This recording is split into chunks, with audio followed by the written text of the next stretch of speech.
Inicio grabación. Les comparto el pizarrón. Me dicen cuando lo puedan ver. Ya, profesor. ¿Sí? Ok. Entonces, bien.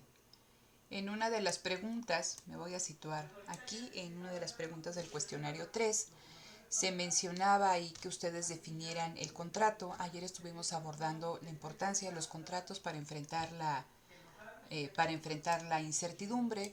Platicábamos que finalmente son acuerdos entre un comprador y un vendedor en esta cuestión que se llama transacción y que los términos del intercambio, por eso se llama economía de los costos de transacción. En esta nueva economía institucional lo que se busca es economizar los costos que derivan no de la producción, sino los costos que derivan del intercambio y establecer distintas estructuras de gobernación y diferentes tipos de contrato para minimizar estos costos. Entonces, estos costos prácticamente siempre están presentes, por lo que platicábamos ayer también de algunas conductas de los individuos. Decíamos que los individuos, contrario a los planteamientos neoclásicos, tienen una racionalidad limitada.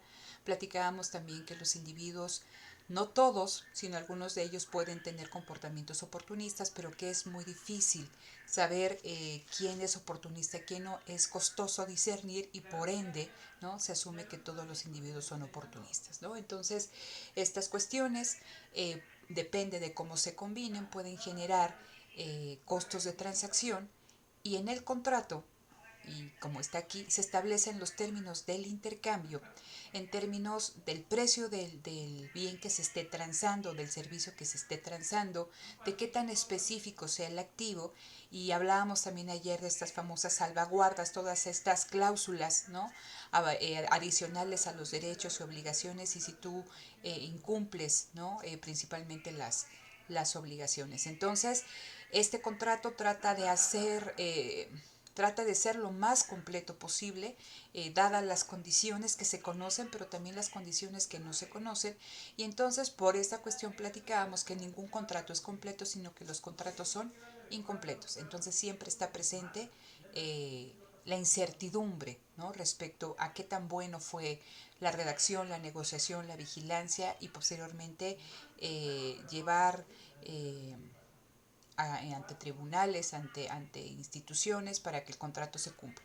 Por eso también platicábamos que es una nueva economía institucional, porque una de las instituciones que rigen, ¿no?, el intercambio. Estamos hablando de una economía de mercado, estamos hablando de relaciones entre individuos, y estos individuos se relacionan en el mercado a través de un intercambio, llámese productor-comprador, ¿no? Comprador-vendedor, pero también esto sucede entre las empresas. Hay una empresa que compra y hay una empresa que vende, ¿no? Entonces, la principal institución que norma esta relación es el contrato, y también se pide que existen otras instituciones, es decir, organismos, leyes, ¿no?, que permitan que los contratos se desarrollen sin distorsiones, ¿no? Platicábamos ayer lo importante que hubiera un sistema judicial, un sistema legislativo que estuviera atendiendo estas cuestiones, porque para esta escuela la internalización de actividades, estas empresas verticalmente integradas, son resultado de la incertidumbre. Entonces, de la incertidumbre que deriven costos de transacción. Entonces, entre menor incertidumbre, menores costos de transacción. Bajo esta perspectiva, las transacciones saldrían de la empresa y regresarían, ¿no?, paulatinamente al mercado. Entonces, el mejor estado posible en este sistema económico son relaciones entre empresas especializadas, ¿no?, que primen las relaciones de mercado versus, ¿no?, una empresa verticalmente integrada, ¿no? Entonces, fueron a grandes rasgos también cuestiones que estuvimos platicando el día de ayer. Aquí está la definición de contrato. Denme un minuto porque estoy moviendo lo que no tengo que mover. Ok, entonces, bueno, platicábamos también, eso fue, están más por acá, es que las copié y aquí, en lo que nos, en lo que nos quedamos el día de ayer, ¿sí? Entonces, Platicábamos que los activos, cualquier activo, cuando yo hablo activo me hablo de un bien o de un servicio que se esté intercambiando. Entonces, en el caso de los activos, eh, tiene que ver mucho cuáles son sus características, ¿no? Y esto se relaciona con esta palabra, ¿no? Especificidad de los activos. Entonces, nos dicen que esta especificidad de los activos es su característica más importante. Platicábamos también al día de ayer, poníamos un ejemplo, que si tú eres un proveedor de una empresa ensambladora, ¿no? Estás en Japón y vienen a instalarse o a localizarse en el Bajío mexicano, significa que tú vas a invertir en crear una planta, en traer maquinaria específica, en contratar a personas, etc. Y entonces es una inversión que como especificidad va a ser de sitio o de ubicación. ¿Sí? Entonces, esa planta está pensada para que se integren las actividades de un proveedor en específico. Y por lo tanto, los activos, la planta como tal, los productos, ¿no?, que genere esta empresa, esta fábrica, esta planta, pues están pensados para satisfacer la necesidad de este comprador. Entonces, estos activos van a tener la especificidad de sitio porque están ahí ubicados. No es lo mismo que no funcionó la relación y que dices, bueno, me llevo toda la planta ahora a Corea o me la llevo a Guanajuato. No, o sea, es una especificidad del activo en cuestión de sitio y por lo tanto esa inmovilidad le representa, ¿no?, a la persona que hace la inversión un riesgo muy alto. Entonces, lo que a mí me interesa que ustedes se den cuenta es que entre más específicos son los activos, más desarrollados tienen que ser los contratos para tratar de proteger a ambas partes de alguna eventualidad, para tratar de prevenir la presencia de distorsiones en el intercambio. Entonces, una de las especificidades es de sitio. También platicábamos que una de las especificidades son de activos físicos. Decíamos ayer que nos imaginábamos que esa instalación como en forma de estrella, ¿no?, se diseñó especialmente para satisfacer las necesidades de esa empresa que la necesitaba, pero ustedes imagínense entonces que cuando ya la vas a vender, pues ya no la quiere, ¿no?, el comprador, y tú la tienes que vender a alguien más que quizá le pueda satisfacer alguna necesidad, pero puede resultar que ese diseño en específico no cumple con las características que necesita. Entonces ese activo tiene menos valor en otros usos alternativos, ¿no? Y por lo tanto la empresa que provee de este diseño en forma de estrella, si lo quiere vender, pues va a tener que perder o lo tiene que vender en partes, ¿no? Entonces, por eso dice aquí, entre más específico sea el activo físico, diseños específicos, es muy difícil colocarlo en otros usos alternativos, tiene menor valor. ¿Sí? Entonces, ustedes pueden pedir un pastel de chocolate con naranja y con lavanda y menta, porque alguien puede tener ese gusto, y cuando no se los compra es un activo sumamente específico. Pero cuando no se los compra, pues lo van a tratar de vender, pero resulta que esa combinación no le resulta atractiva al grueso de los compradores, y para poder venderlo, ¿no?, quizá lo tienen que vender en rebanadas, o si lo venden completo, pues aquí la cuestión sería que tienen que bajar el precio del activo, ¿no? Disminuye su valor en otros usos alternativos. Entonces, bueno, esto lo platicábamos el día de ayer, y existen también otro tipo de especificidades de los activos relacionados con la especificidad de los activos humanos. Estamos hablando de relaciones, ¿no?, de transacciones. Entonces, para alguna relación en específico, ¿sí?, estamos aquí hablando de cómo entre más específico se hace el activo, también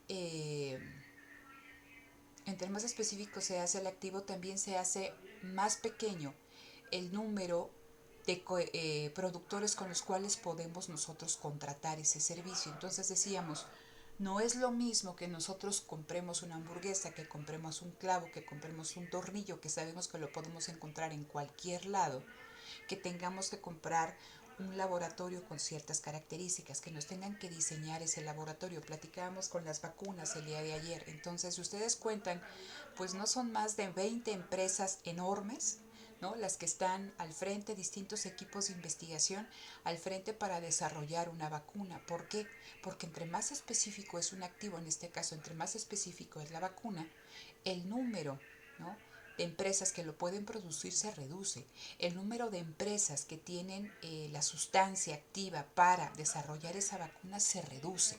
Entonces, entre más específico, ¿no?, hay una reducción en productores, en proveedores de insumos, etc. Y entonces, imagínense ustedes que están en una relación de proveeduría entre una empresa y otra empresa y necesitan también desarrollar activos humanos específicos para esa relación. Establecen relaciones con una empresa en China. Luego entonces es necesario, por cuestión de protocolo y pues cuestión comercial, que alguien dentro de la empresa empiece a aprender chino y cultura china si están pensando en una relación de largo plazo. ¿Por qué? Porque se necesitan activos humanos con un conocimiento específico que puedan ayudar a que esa relación, a que esa transacción, a que ese intercambio se dé sin distorsiones. Entonces, ¿qué pasa, no?, si tú destinas todo un departamento a que estén aprendiendo chino, a conocer de cultura china, etc., para que se dé sin con un menor grado de distorsión la relación, y de repente esa relación termina, ¿no?, de forma abrupta porque algo no se está cumpliendo en el contrato. Entonces la empresa ya hizo una inversión en activos humanos con un conocimiento específico, dice aquí con un aprendizaje exclusivo. Entonces, esa especificidad de los activos, o sea, esa inversión, al fin estamos hablando de una inversión, ¿cómo proteges tu inversión? ¿Sí? Entonces también esa especificidad de los activos se puede dar en términos de capital humano. Y la última especificidad se refiere no tanto a un activo específico por sí mismo, sino en la cantidad del activo, que requiere una inversión sustancial, ¿no? Entonces, ustedes piensen, ¿no?, que van a hacer no sé, establecer una relación de proveeduría con una empresa que hace mermeladas. Ustedes se dedican a toda esta cuestión del agro, ¿no? Les piden un cargamento muy importante de fresas para que las puedan procesar y hacer mermelada, pero de repente por X o Y empieza a haber distorsiones en el mercado y el contrato no se desarrolla como estaba previsto. No es un activo específico, no es un activo que tenga gran valor, es fresa. Sin embargo, dada la cantidad que ustedes, sea que la tuvieran como productores, que la compraron a otros productores, a otros agricultores como ustedes, o que se dedican a eso por la alta cantidad que les estaban pidiendo, es un activo que, aunque no es específico, sí está dedicado para una transacción en específica y requiere una inversión sustancial, ¿no? Entonces, en caso de incumplimiento en el contrato, esas fresas se tendrían que vender en el momento, porque estamos hablando de un producto perecedero y va a perder valor en otros usos, ¿no? Entonces, lo interesante aquí es que si nosotros sumamos, ¿no? Si sumamos, como ustedes ven, ¿no?, la racionalidad limitada, si le sumamos el oportunismo, la presencia de oportunismo, y a esta suma añadimos, ¿no?, la especificidad de los activos, para Williamson dice que todo esto, ¿no?, hace que los participantes en una transacción se inclinen a formas de contratación, como ustedes lo pueden ver aquí, dice formas de contratación no convencionales. Entonces, ¿cuál es la contratación convencional? Ir al mercado, comprar, ¿no?, intercambiar un bien o un servicio, y en ese momento termina la transacción. ¿Sí? Entonces, pero como eso no se puede hacer en activos específicos o donde esté presente la racionalidad limitada y el oportunismo, entonces las partes, ¿no?, que participan en este intercambio tienen que buscar mecanismos de contratación no convencionales que les ayuden a reducir la incertidumbre. Entonces, especificidad, racionalidad limitada y oportunismo están en este medio ambiente en el cual está inserta la empresa, y entonces esto va a llevar a que haya un incremento en la incertidumbre. Entre más presentes estén estos tres elementos, especificidad, racionalidad limitada y oportunismo, vamos a ver que la empresa se aleja del mercado y va a empezar, o sea, tenemos nosotros aquí dos extremos, ¿no? Un extremo, bueno, déjenme, lo quito aquí. Un extremo es el mercado, y el otro extremo es la integración vertical, ¿sí? Sin embargo, o sea, aquí estamos diciendo, bajo este esquema, el mercado, una transacción que se lleva en el mercado es porque no es específico el activo, porque la presencia de racionalidad limitada es sumamente baja, también la presencia de que alguien se oportuniza contigo es sumamente baja, no impacta la relación. Pero a medida que estos tres elementos están totalmente presentes, la empresa va a optar por la integración vertical. Es decir, que lo que compraba en el mercado, la empresa prefiere producirlo internamente, ¿no? Internaliza esa fase del proceso de producción. Sin embargo, aquí en este medio cabe para que existan otras estructuras de gobernación. Entonces, una estructura de gobernación, cuando el activo no es específico, cuando no está tan presente la racionalidad limitada ni el oportunismo, la primera estructura de gobernación de una transacción es el mercado. Cuando estos tres elementos están presentes, la estructura de gobernación es la internalización de actividades y lo vamos a ver con la integración vertical. Pero existe aquí un conjunto de grises que me va a permitir establecer una relación entre la empresa con un número reducido de proveedores, ¿no? Proveedor 1, proveedor 2, proveedor 3, proveedor 4, o bien entre más presente esté la especificidad, racionalidad limitada y el oportunismo, vamos a establecer una relación bilateral de una empresa con otra empresa, ¿sí? Entonces, aquí podríamos poner un menos, vamos a poner aquí un menos y aquí vamos a poner un más, ¿no?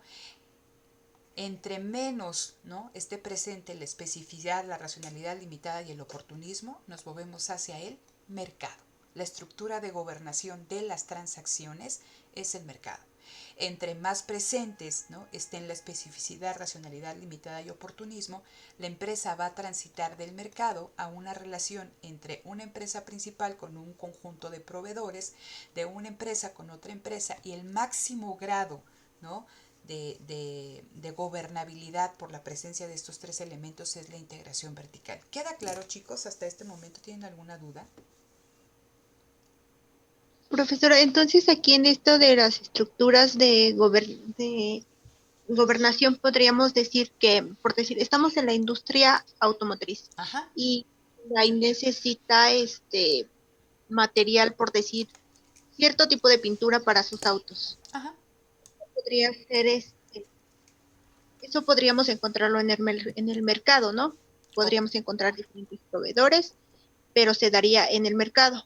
Pero si Hyundai necesita ya para más autos electrónicos, híbridos, necesita computadoras, sistemas operativos, y Ujú, para eso ya requiere, como ya está requiriendo un activo más específico, ujú. ya no es necesario en el mercado, sino que ya busca a otra empresa que se dedica solamente a lo que él está pidiendo en específico. En este caso sería Apple. Ok, fíjate. En el caso de la industria automotriz, todas las actividades que están, eh, que están vinculadas para fabricar un automóvil, o sea, son múltiples, ¿no? O sea, son enormes. Leía que la industria automotriz, ¿no?, está vinculada con 156 más menos actividades de otros sectores económicos, y que eso se ve, ¿no?, reflejado en el bien económico automóvil. Entonces, les platicaba del caso icónico de Ford, ¿no? Entonces, Ford, tenemos que era una empresa verticalmente integrada. ¿Qué significaba esta cuestión de la integración vertical? Aquí yo tengo a Ford, y entonces Ford se dedica, es una empresa ensambladora, ¿no?, fabricante de automóviles, pero entonces Ford empezó a integrar actividades hacia atrás y hacia adelante. Hacia atrás, ¿no?, haciéndose de los insumos. Aquí yo tengo, vamos a poner el mercado, ¿no? Entonces, así como tú hablas, ¿no?, la pintura, ¿cómo se llama? los volantes ya fabricados, el estéreo del auto, los retrovisores, ¿cómo se llama también? Los parabrisas, etc., ¿no? Todos aquellos insumos, y estamos hablando de un parabrisas, pero ese parabrisas trae detrás, ¿no? También otra serie de procesos. Entonces, ¿qué es lo que hizo Ford? Ford empezó a internalizar actividades que antes adquiría en el mercado. Y entonces toman la decisión, y esa compra de parabrisas, esa compra de retrovisores, esa compra de volantes, esa compra de la piel para los asientos o de los tapetes, de toda esta cuestión de la alfombra que se pone ahí en el auto, lo empezaron a fabricar ellos. Ya sé que crearan divisiones nuevas o que compraran empresas ya establecidas, ¿no? A través de fusiones o adquisiciones, de este proceso de fusiones y adquisiciones, y entonces Ford, cuando nada más era este cuadrito, ahora Ford empieza a crecer. Platicábamos con Coase que a medida que yo internalizo actividades que antes compraba en el mercado, la empresa aumenta su escala operativa, ¿no? Entonces, Ford empieza a crecer a través de, ¿no? Adquirir divisiones, comprar divisiones, adquirir plantas de insumos, ¿no? Que se requerían para la fabricación del auto, pero también Ford empezó a crecer hacia adelante en términos de mercadotecnia, de logística, de las mismas, ¿cómo se llamaba? Lugares donde se exhibían toda esta cuestión de los automóviles. Tenemos también empresas que crecen hacia adelante en términos de financiamiento. Tenemos la financiera de Volkswagen, tenemos la financiera bueno, yo sé que es la de Volkswagen, creo que también Ford tiene financiera, otras existen, otros bancos, Paribas, ahorita que está mucho con los coreanos o con los japoneses, no sé si este banco Paribas o Banco de París ahí sea parte de este grupo corporativo, pero lo que estamos viendo es que en lugar de contratar, ¿no? O que haya un banco que te dé ese servicio, ahora ese banco está dentro del mismo grupo corporativo, ¿no? Entonces estamos hablando de que cuestiones que antes se adquirían en el mercado, cuando digo adquirir es que Ford establecía una relación con otra empresa especializada en el mercado. Y cuando digo que internaliza es que esta relación, esta transacción desaparece y ahora está dentro del grupo, ¿no? Entonces hay esta integración vertical. ¿Por qué Coase nos decía, ¿no?, que el grado de actividades que se internalizan va a depender de los rendimientos decrecientes en la función empresarial? Williamson es más específico y nos dice, la razón detrás de esta integración de actividades es que, ¿no?, los individuos tienen racionalidad limitada, también está presente, ¿no?, comportamientos oportunistas en su conducta, y también tenemos que ver que los activos que se intercambian, aquí fíjense, una cuestión importante que deben de considerar es que aquí había una transacción. Imagínate con lo que platicábamos del parabrisas.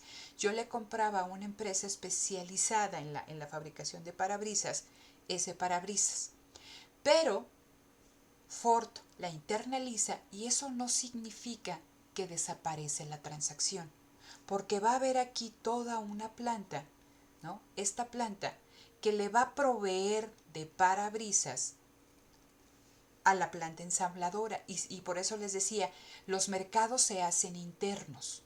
Aquí va a haber un productor y alguien que adquiere. ¿Cuál es la diferencia con el mercado? ¿No? Aquí estamos diciendo que siguen existiendo estos mercados, pero ahora dentro de la empresa. La diferencia es que al pertenecer a la misma figura legal, no debería de haber problemas en términos de que quieras abusar, ¿no?, de tu contraparte. Tendría que haber una mayor convergencia en los intereses, ¿no? Debería de haber mayor comunicación, entonces disminuye la racionalidad limitada. Todos pertenecen a Grupo Ford, luego entonces deberían de ¿qué? De disminuirse el oportunismo. Y en la cuestión de la especificidad del activo, cuando estamos en esta relación de mercado, existe incertidumbre y dices, híjole, no sé si va a ser oportunista, si me entendió lo que yo le quise decir. Y puede ser que el producto no te lo provean con las características que tú necesitas en términos de calidad, de cantidad, ¿sí? Entonces, al estar esa actividad internalizada ahora dentro de Grupo Ford, existe una menor presencia de estos riesgos. ¿Por qué? Porque estás directamente viendo que la empresa que te va a dar los parabrisas los esté fabricando con la calidad, utilizando el tipo de vidrio que tú necesitas, los acabados que tú necesitas, la cantidad. Entonces hay esa mayor comunicación, es el máximo grado de integración. ¿Sí? Entonces, con lo que tú me comentas, con lo de la pintura, yo les decía que Ford era la empresa característica de integración vertical, pero también Coase nos hablaba que existen diferentes grados de integración dependiendo de la empresa, dependiendo del sector, dependiendo de la industria. Entonces puede ser que Hyundai, ¿no? Ella haya decidido internalizar algunas actividades, ¿no? Hacia atrás. Es decir, que Hyundai desarrolle, no sé, no sé, esta cuestión del cableado del automóvil, que desarrolle diseño de sistemas eléctricos, ¿no? Cuestiones bien específicas, sumamente esenciales en la producción del automóvil. Pero también Hyundai puede tener relaciones con una empresa en el mercado, ¿sí? Y esta empresa le provee de pintura, y esta empresa le provee de, bueno, y aquí estoy hablando, en la cuestión de pintura, en el mercado puede tener 5 o 6 proveedores de pintura, ¿no? En el caso de los parabrisas, ¿no? También, ¿no? Tiene relación con ciertas. Y la empresa, ¿no? Aquí estamos hablando que hay una reducción de números, lo que platicaba al inicio de la clase, porque Hyundai va eligiendo aquellos proveedores con los cuales o sea, la calidad, la cantidad, toda esta cuestión que para él, para esta empresa es importante en la producción de estos bienes, y que ha establecido una relación, ahorita platicamos la cuestión del tiempo, de largo plazo, y entonces, ¿no? Como se establecen relaciones más pequeñas con un número de proveedores, pues estas cuestiones que platicábamos aquí no desaparecen, pero sí disminuyen. Y les platicaba entonces que también Hyundai quizá, ¿no? establece una relación bilateral, ¿no? Hyundai, una empresa que haga todo el diseño de los modelos de automóviles. Entonces, es simplemente para que se den cuenta que una empresa puede crecer, no puede internalizar cierto tipo de actividades.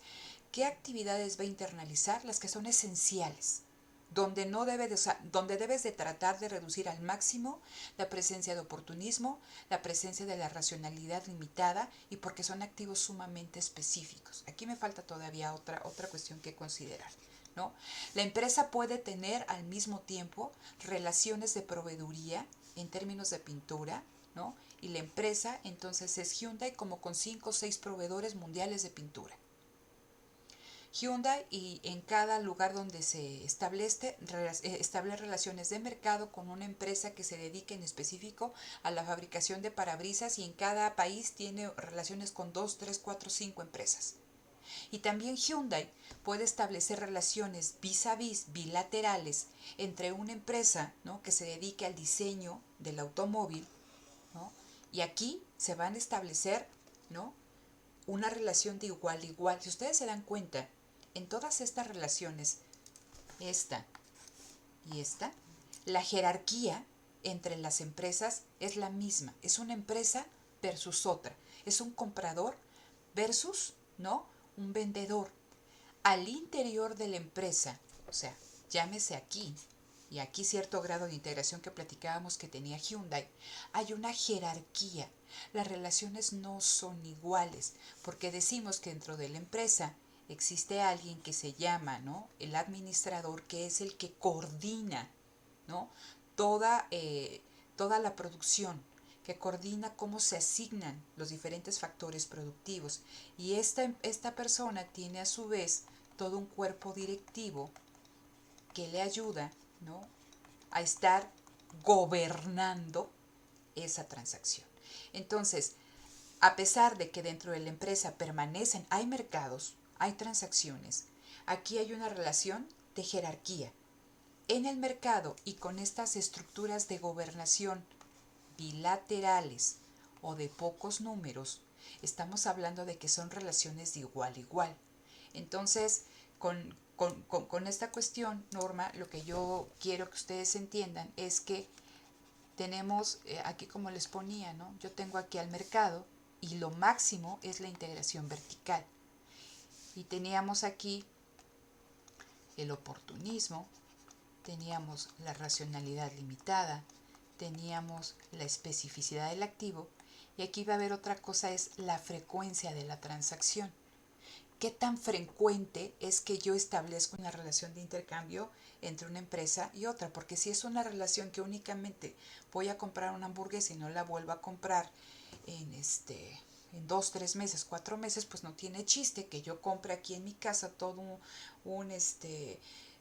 parrillas y cuestiones para moler la carne si yo consumo una hamburguesa una vez cada 4 meses, ¿no? Entonces, en el caso de las empresas, entre más frecuentes sean las transacciones, la empresa puede decidir establecer relaciones de pocos números, relaciones bilaterales o si bien, ¿no?, le sumamos cualquiera de estos elementos, una integración vertical. Entonces, por eso les decía, entre menos presentes estén todas estas cuestiones, la empresa, ¿no?, tiende al mercado.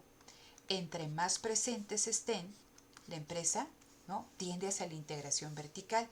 Y aquí en el medio teníamos una relación, ¿no?, con pocos números, es decir, una relación entre una empresa, ¿no?, con distintos proveedores, y establecíamos también una relación de tipo bilateral. ¿Sí? ¿Por qué? Recuerden que cuando nos movemos hacia aquí es porque está más presente todo esto que estábamos hablando. Y cuando nos movemos hacia acá es que eso no afecta, no te genera distorsiones en la transacción. Entonces, no sé si te contesté tu pregunta, Norma. Sí, profesora.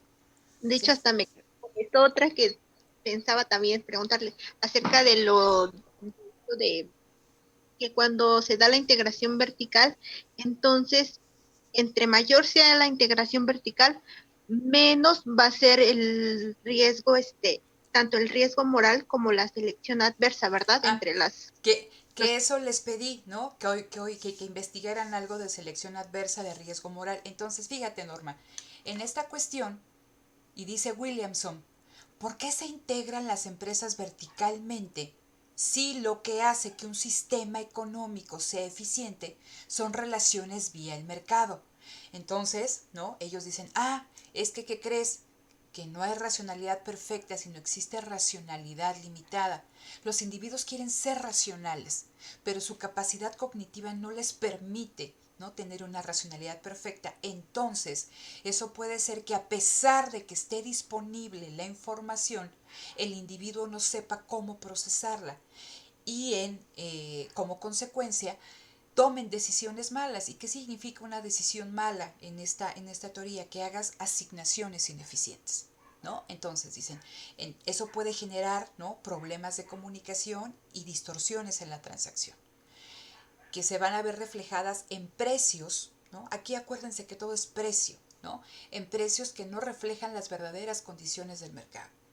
Puede ser, ¿no?, que dado que tampoco la información es completa, haya asimetrías de información, que el comprador sepa más que el vendedor o que el vendedor sepa más que el comprador. Y eso, ¿no?, te da una disparidad en cuestión de conocimiento de información. Y alguien puede tratar de abusar, ¿no?, del otro en esta transacción, ¿no? Buscar ese comportamiento oportunista, ¿sí? Entonces, el problema, dice aquí Williamson, entre más presente esté todo esto, pues la empresa sabe integrar verticalmente. Dice, pero eso no es eficiente. Entonces, el deber de esa economía o de esa sociedad es desarrollar instituciones, ¿sí?, que permitan, ¿no?, o que hagan que la empresa deje de integrarse verticalmente y que regrese al mercado. a establecer relaciones, ¿no?, entre empresas que se dedican a actividades específicas. Entonces dice, pero ¿cómo le hacemos? ¿Qué tipo de instituciones? A ver, un contrato, ¿no? Entonces, entre más, ¿no?, complejos sean los contratos, pues pueden, o sea, y con estas cláusulas o salvaguardas, pueden desincentivar la presencia de comportamientos oportunistas. Entre más se pongan con mayor especificidad tus derechos y obligaciones, puedes disminuir el riesgo de la racionalidad limitada, ¿sí? Entonces dices, los contratos bien desarrollados, bien negociados, te pueden permitir regresar al mercado. Dice, pero ojo, ¿no? Dice, la redacción, ¿no?, el diseño del contrato, la negociación, todo eso te genera costos. Entonces son los costos de transacción. Y también nos decía que a la par de los contratos debe haber instituciones que hagan, que velen porque se cumplan estos contratos, ¿sí? Entonces, la cuestión del costo de transacción es que si se sabe leer, y por eso te decía, no tiene caso que tú si vas a comprar 100 gramos de grenetina al molino ahí de chiles, que hagas un contrato y que digas derechos, obligaciones y aquí, no lo vale, ¿no? O sea, vas al mercado y es una transacción automática, no vuelves a ver al señor del molino, no te vuelve a ver a ti. Pero a medida que, ¿no?, se hace más específico el activo, lo necesitas, ¿no? Un día sí, o sea, todos los días, ¿no? En esta cuestión de la frecuencia, es importante en tu proceso, ¿no? Y que está presente la racionalidad limitada y el oportunismo, la empresa requiere, ¿no?, pensar en otro tipo de contratos que gobiernen la transacción. ¿Sí se entiende a qué me refiero con que gobiernen la transacción? Que dirijan, que administren esa transacción. ¿Sí? ¿Sí, más o menos? Bueno, no he escuchado a Jorge, Laura Sí, sí, tampoco, sí. ¿no? Entonces, no sé si quede claro hasta este momento estas cuestiones, chicos. ¿A qué me refiero con gobernación? ¿Cómo se maneja esa transacción en específico, ¿no? Y ya vimos que dependiendo de estos 4 elementos que tienen ahí en el cuadrito, pues no todos los contratos me sirven de igual manera. Tengo que buscar la forma de contratación que minimice, ¿no?, los costos de transacción, ¿sí? Entonces, si ustedes se dan cuenta, cuando la empresa regresa al mercado, pues significa entonces que la incertidumbre respecto a que estas cuestiones se presenten se reduce. Esto es lo que quiere, ¿no? Esto es lo que busca la economía, la nueva economía institucional o la economía de los costos de transacción. Para ellos, su paradigma ideal del sistema económico es el mercado. Entre más, eh, entre más relaciones, más intercambios se den en el mercado, el sistema económico tiene mayores oportunidades de crecer. Y por eso hacen tanta alusión a los contratos y a las instituciones. Y es la postura que se ha tomado, ¿no?, a raíz de los años 80 para acá, ¿sí?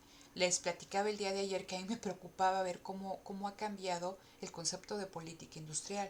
Y les decía que de 2006 a 2012, durante el sexenio de Felipe Calderón, si ustedes entran a la página de la Secretaría de Economía, dice que la política industrial son todos aquellos mecanismos que buscan, ¿no?, generar la información, no, son los mecanismos que buscan disminuir las distorsiones del mercado, que son estas distorsiones, ¿no? Y que el objetivo de la política industrial en México era proveer información a los agentes económicos, ¿no? Entonces, esto es para que vean cómo permea, pero es una cuestión ortodoxa, es una cuestión eh, neoclásica, tal cual, ¿no? Te la pueden vender como una postura heterodoxa, pero no, lo platicábamos que desde Coase es una forma de tratar de dar cabida, ¿no?, en esta realidad cambiante a supuestos que no expresaban esa realidad. Es flexibilizar, ¿no?, los supuestos neoclásicos para que hagan match con la realidad, ¿no? Entonces todo se ha centrado en el Estado de Derecho, en el derecho de propiedad, como vía para generar crecimiento en una economía, que eso es lo suficiente, la información, ¿no? Entonces no sé si tengan alguna duda hasta aquí. Laura.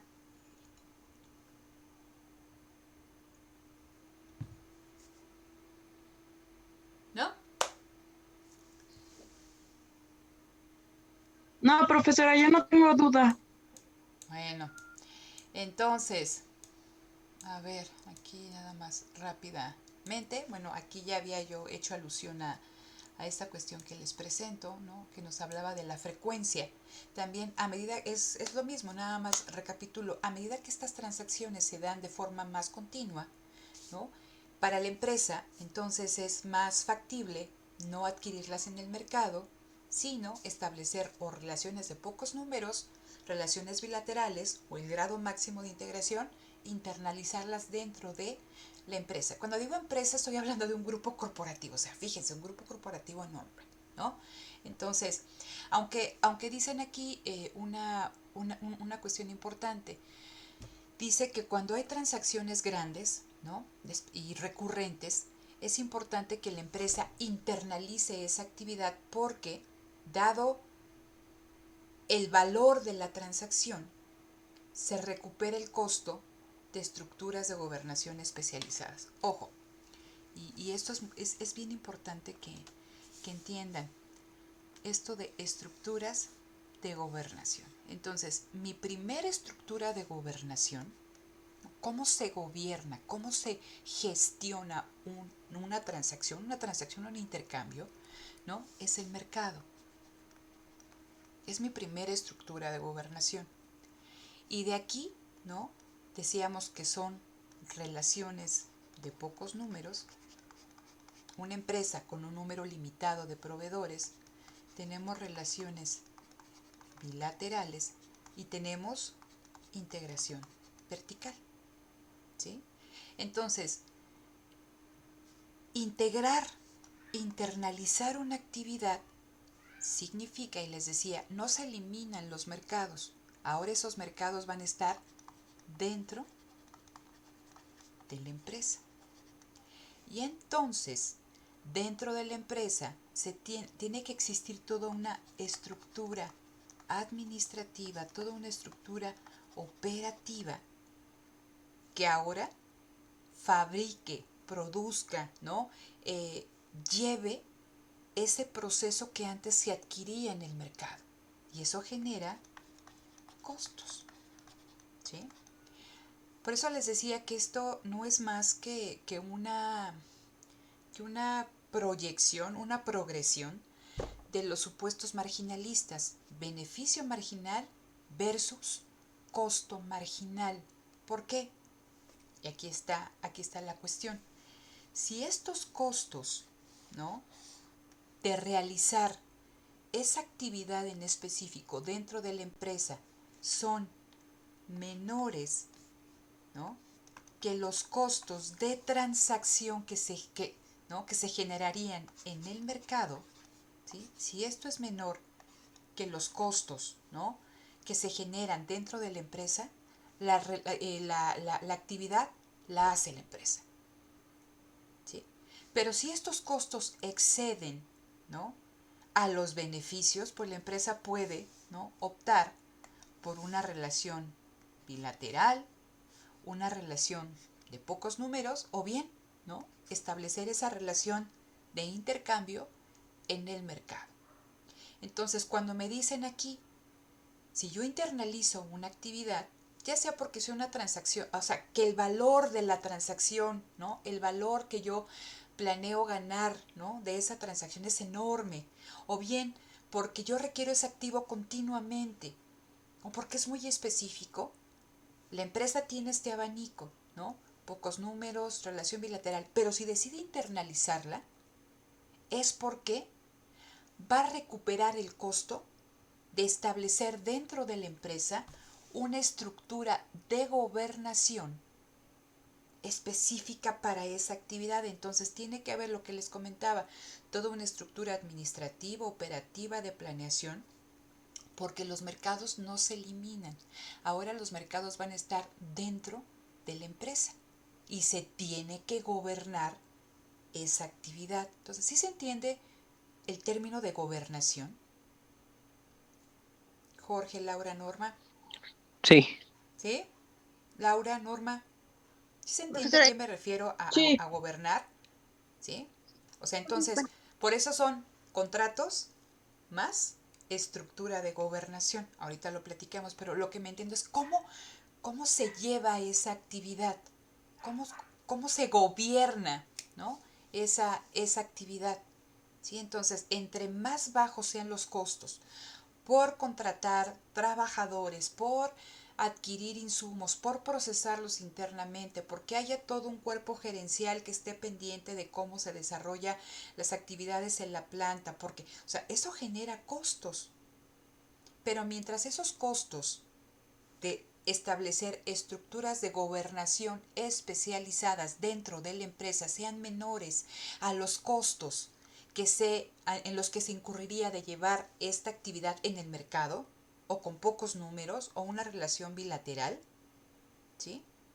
Mientras estos costos sean menores, la empresa va a optar por internalizarlos. Porque recuerden, ¿sí?, que de aquí a aquí todo esto va a estar presente en cierto grado el oportunismo, la racionalidad limitada. Y entonces, pues la empresa trata de reducir eso. Por eso dice aquí, a mayor especificidad, mayor incertidumbre. Y entonces a mayor especificidad me muevo yo del mercado hacia estas distintas formas de gobernación. ¿Sí queda claro?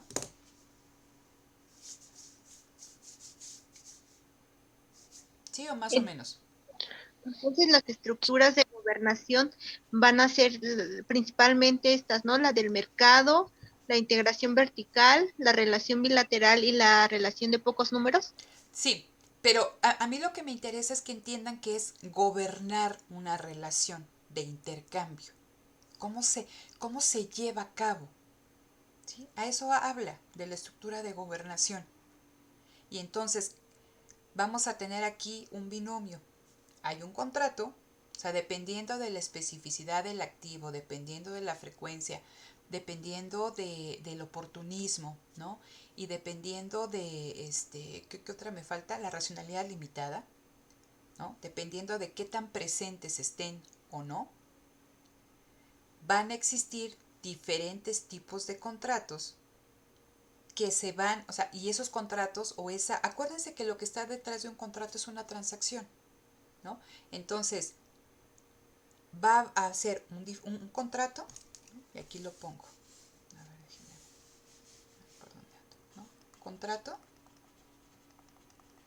más una estructura de gobernación, ¿sí?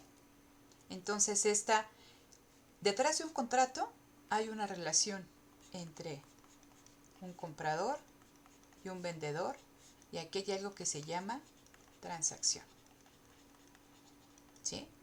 Entonces, la presencia de estos cuatro elementos puede hacer que haya distorsiones en la transacción. Entonces, dependiendo de qué tan presentes estén estos cuatro elementos, las empresas van a optar por diferentes tipos de contratos, diferentes derechos, diferentes obligaciones, ¿no? Contratos que se tienen que negociar, ¿no?, pero a detalle.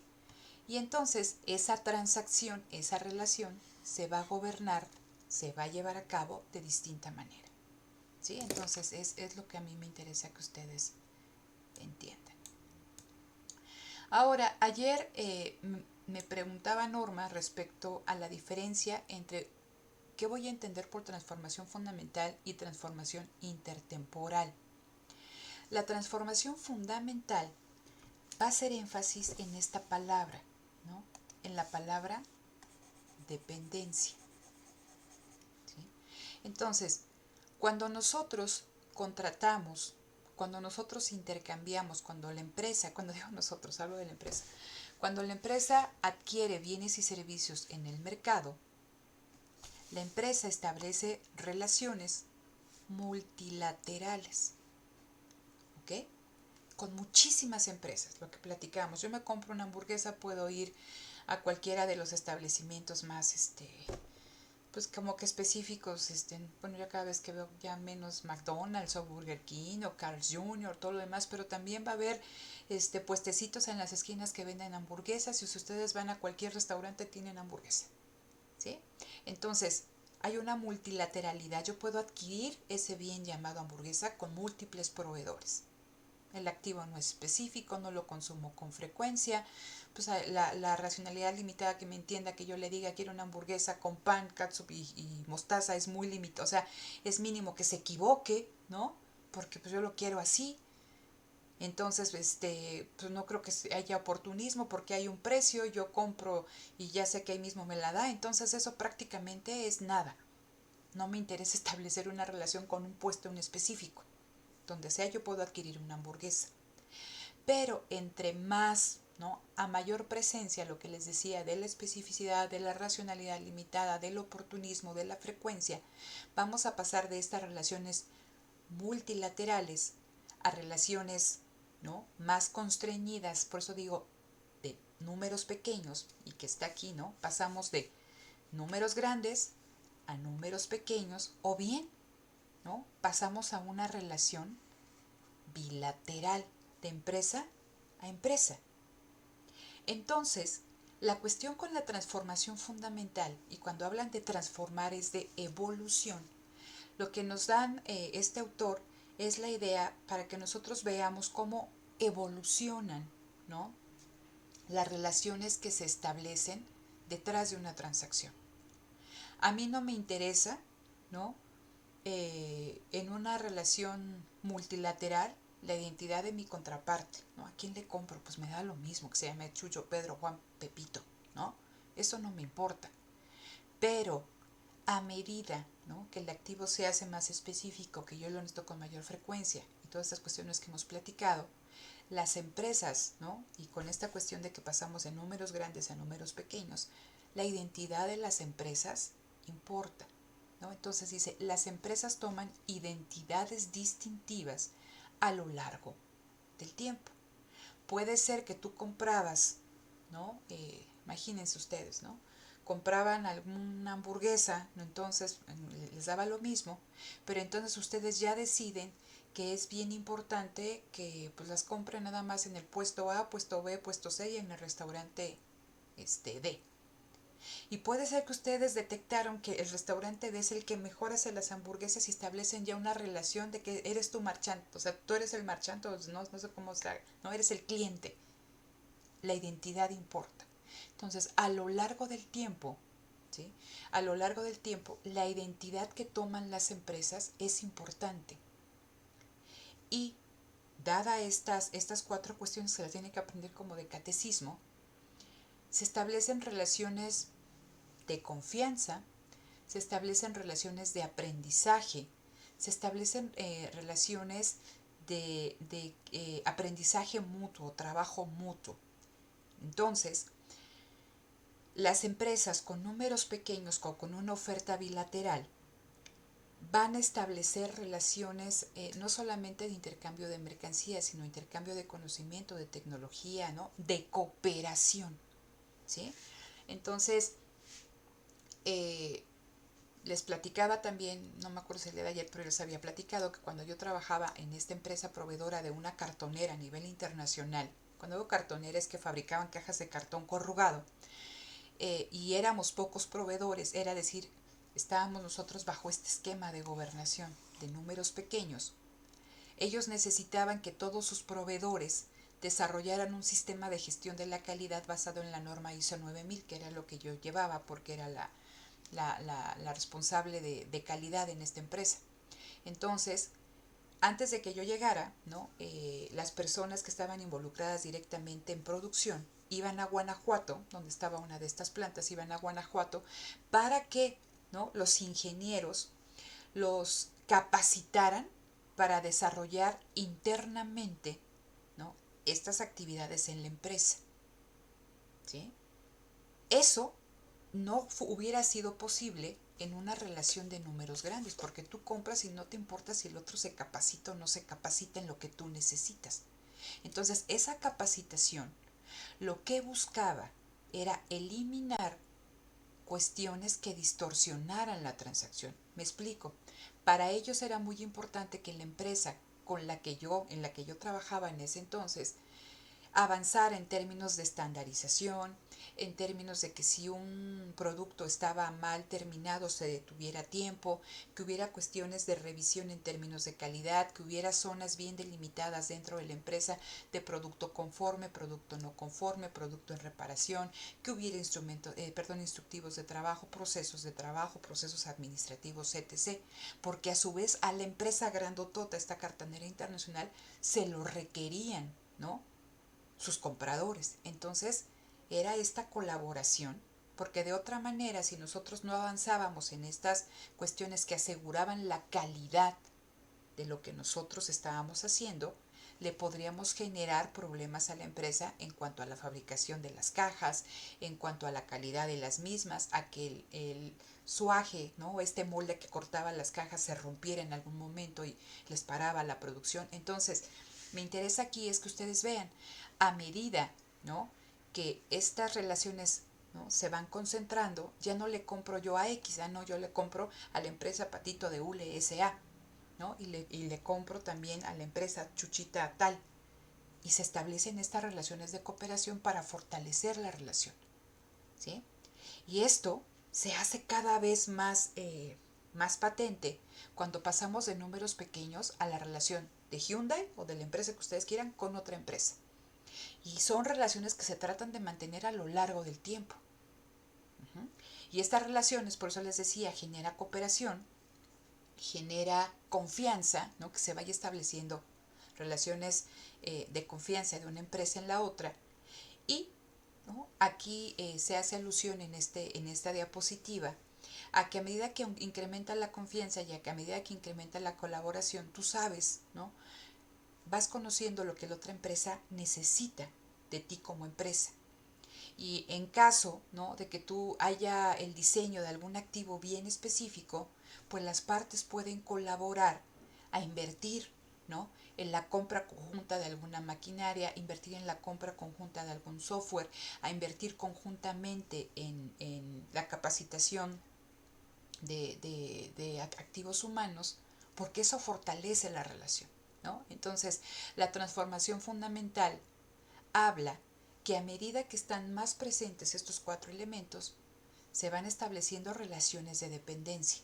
Pasamos, ¿no?, de relaciones multilaterales a pocos números o números pequeños, bilaterales, y donde se elimina la dependencia en la integración vertical, porque esa fase, ese proceso ya lo realiza la empresa. ¿Sí queda claro?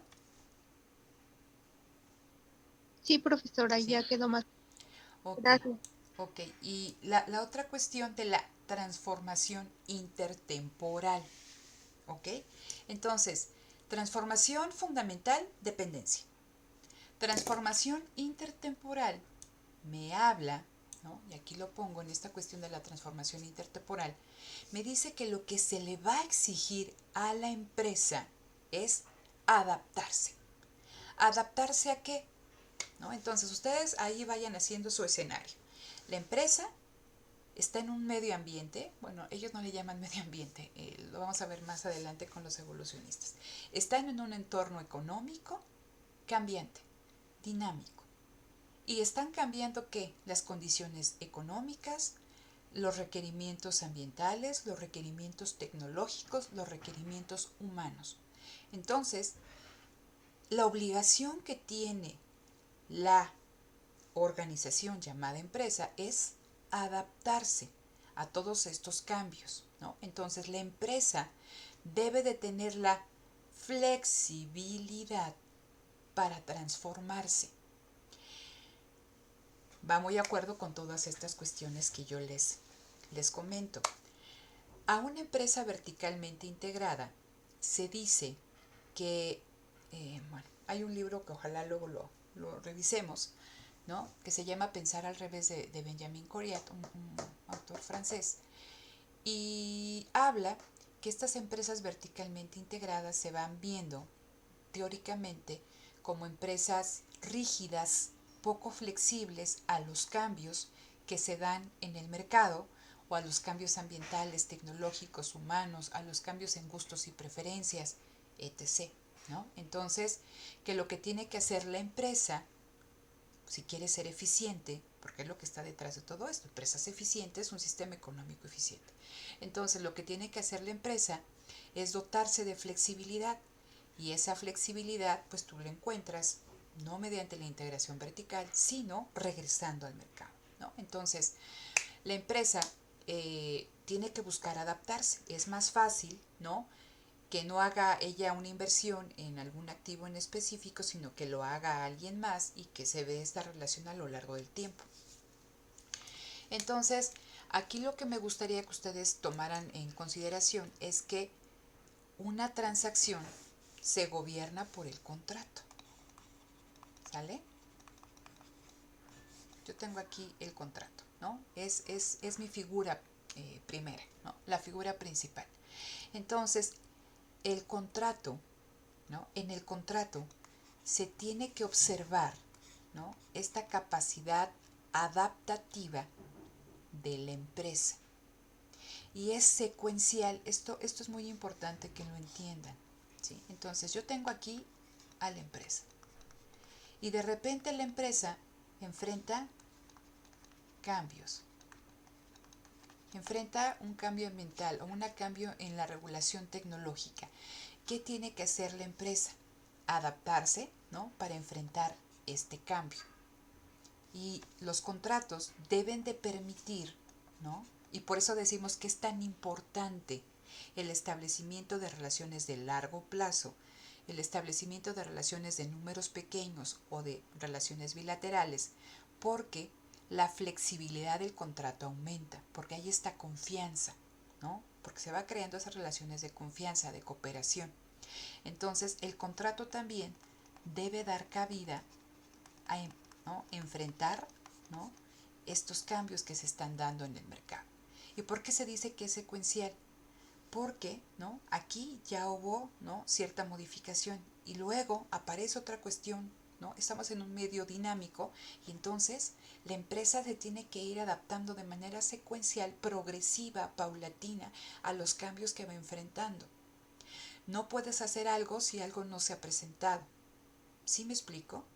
Entonces, se dice, ¿no?, que esta adaptación, la capacidad de adaptarse a los cambios es mayor, ¿no?, si la empresa se integra verticalmente. ¿Por qué nos dicen eso? Pues porque todas las transacciones están dentro de la empresa. Hay mayor comunicación, ¿no? Te puedes sentar con todos los involucrados en los diferentes departamentos en un momento. Que tienes que establecer una junta con alguien que está fuera de la empresa, etc. Entonces la capacidad de adaptación es mayor internamente. Pero esto es lo que platicábamos hace un momento. Ese es el dilema básico. Internalizar actividades me genera costos burocráticos, ¿no? Estos costos de gestionar la relación. Y siempre tengo que estar comparándolos con los costos de mercado, ¿sí? Entonces, cuando los costos burocráticos sean menores que los costos de mercado, los costos de transacción, la relación se internaliza, la transacción se internaliza. Y si no, se establecen estas dos relaciones o estas formas de gobernación intermedias antes de llegar al mercado. Entonces, en cuestión de transformación fundamental, las empresas, ¿no?, su identidad cambia a lo largo del tiempo. Y la transformación intertemporal, y por eso dice intertemporal, o sea, a través del tiempo, es que la empresa se tiene que adaptar, ¿no?, a los cambios económicos, ambientales, sociales, ¿no?, tecnológicos, humanos. Y el contrato, a medida que se establecen estos números pequeños o relaciones bilaterales, o el caso máximo la integración vertical, ¿no?, ganas en adaptación, te permite, ¿no?, adaptarte mejor a estos cambios. Y finalmente, nada más aquí, bueno, aquí ya platicábamos esta cuestión al inicio de la contratación. Vamos con los contratos. Entonces, si ustedes se dan cuenta, nosotros intercambiamos pues para obtener un beneficio. Yo produzco algo y lo vendo y alguien lo compra y cada quien, ¿no?, busca apropiarse de este beneficio.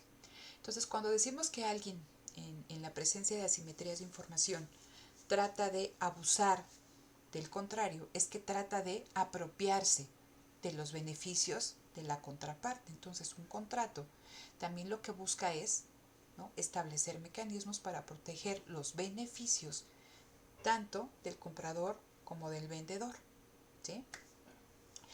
Cuando hablan aquí de intercambio de rehenes, de contrato de propiedad parcial, ¿no?, estamos hablando de diferentes mecanismos de cooperación, de que dices, oye, ¿sabes qué? Yo necesito que inviertas en esta maquinaria o que inviertas capacitando a este personal.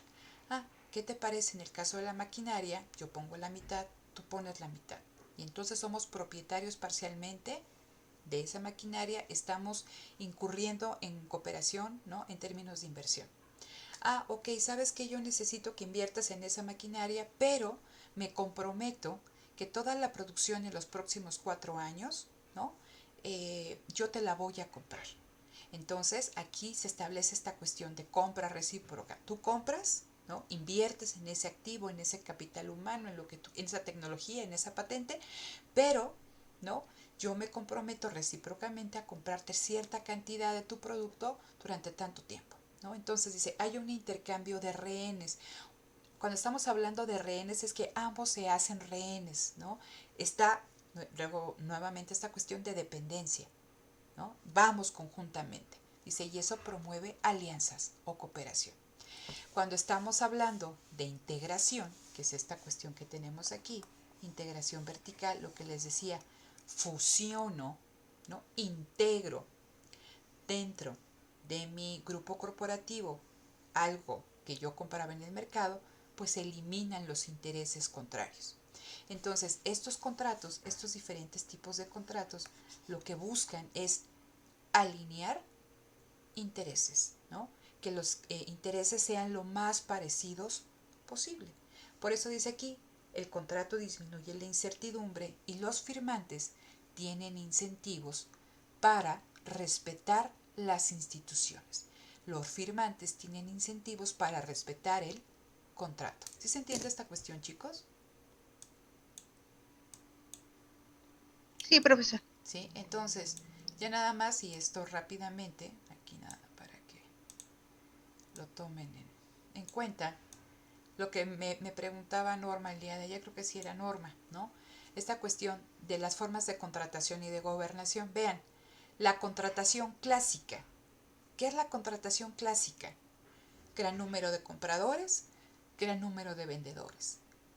El bien es estandarizado y por eso les puse ahí esa imagen que venden, creo que son calabazas o tomates, creo que son calabazas, ¿no? O sea, ahí están.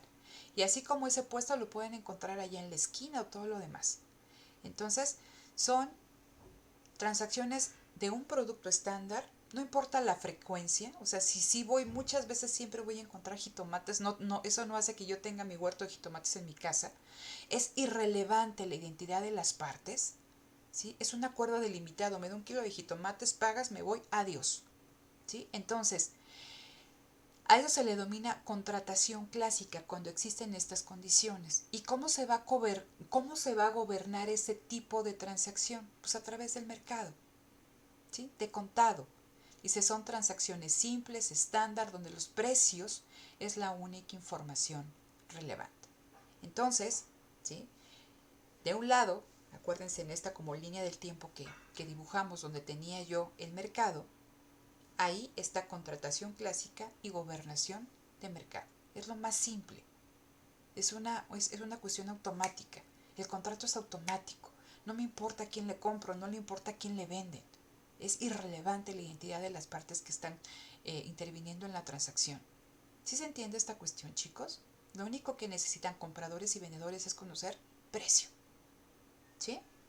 ¿Está claro a qué me refiero con el contrato clásico y con la gobernación de mercado?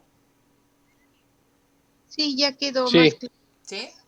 Ok, fíjense, tengo algo que se llama también aquí la contratación neoclásica y la gobernación trilateral.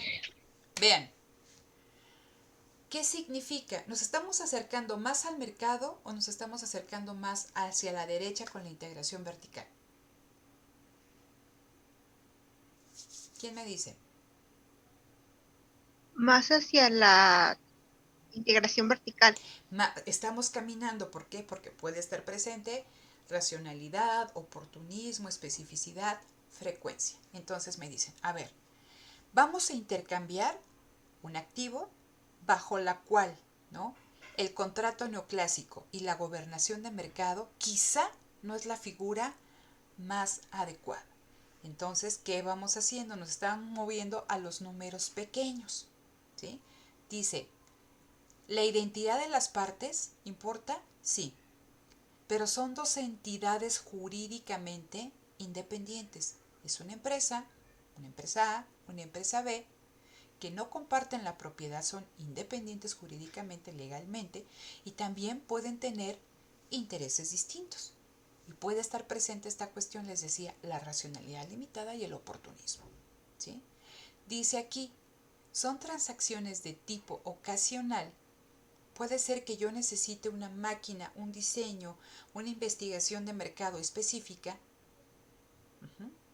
es no estandarizada, pero pues solamente la requiero una vez o 2 veces al año.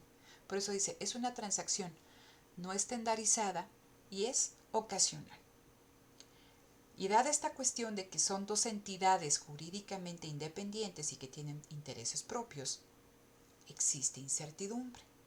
Entonces, esa incertidumbre se va a tratar de minimizar en el contrato, que se negocie, que se redacte las salvaguardas, los derechos, las obligaciones, etc., ¿no? Pero como estamos hablando de que esta contratación, este intercambio se da bajo condiciones de incertidumbre, puede que se presenten cierto tipo de eventualidades. Eventualidades implica que el contrato no se desarrolle, pues como está pactado que se desarrolle, ¿sí? Dice entonces, hablamos de esta cuestión de la transformación fundamental y la transformación intertemporal. Entonces, la empresa, ¿sí?, yo no puedo adaptarme a algo que no ha pasado. Puede ser que la relación se lleve sin ningún problema, que la transacción no tenga distorsión, pero puede ser que no se lleve de la forma que yo espero. Entonces la empresa se tiene que adaptar a esas circunstancias. No te puedes adaptar a algo que no sea materializado.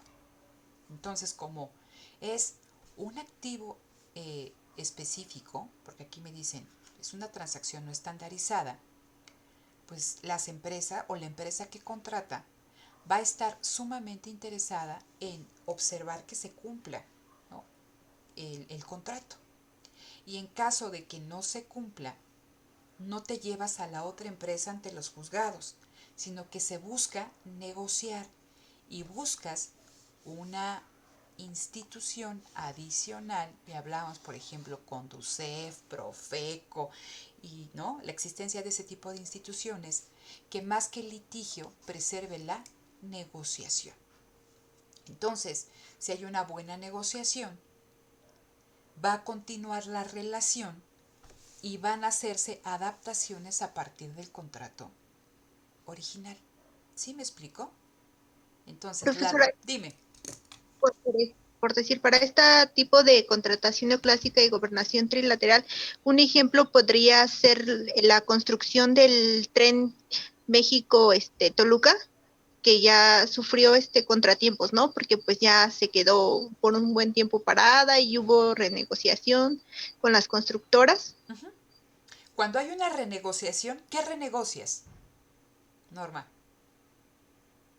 Las condiciones. Las condiciones que están establecidas en un contrato, ¿no? Entonces, si hay esta negociación, hay adaptaciones y partes del contrato original, de tu acuerdo original. Y estas negociaciones generalmente se dan, ¿no?, con la ayuda de un tercero, ¿sí? Imagínate en una cuestión de un divorcio.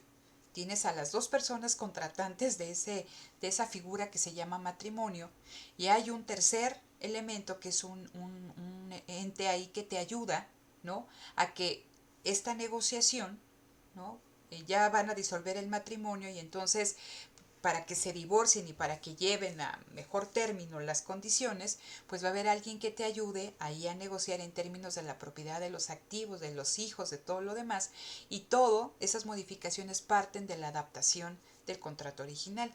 En el caso de las empresas, pues se busca que la relación continúe a lo largo del tiempo. Por eso, más que te los lleves a tribunales, buscas la negociación. ¿Sí se entiende? Sí. ¿Sí?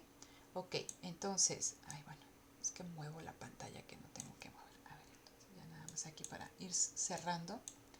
Aquí tenemos, ¿se acuerdan entonces? Esos serían números pequeños, ¿no? Dice, ¿qué pasa cuando la transacción gana en especificidad y hay pocos oferentes o demandantes, ¿no? Hay pocas empresas que me puedan a mí fabricar, diseñar el elemento que yo necesito. Aquí la empresa tiene de dos: o internalizas, lo haces tú, o estableces una relación bilateral. ¿Por qué?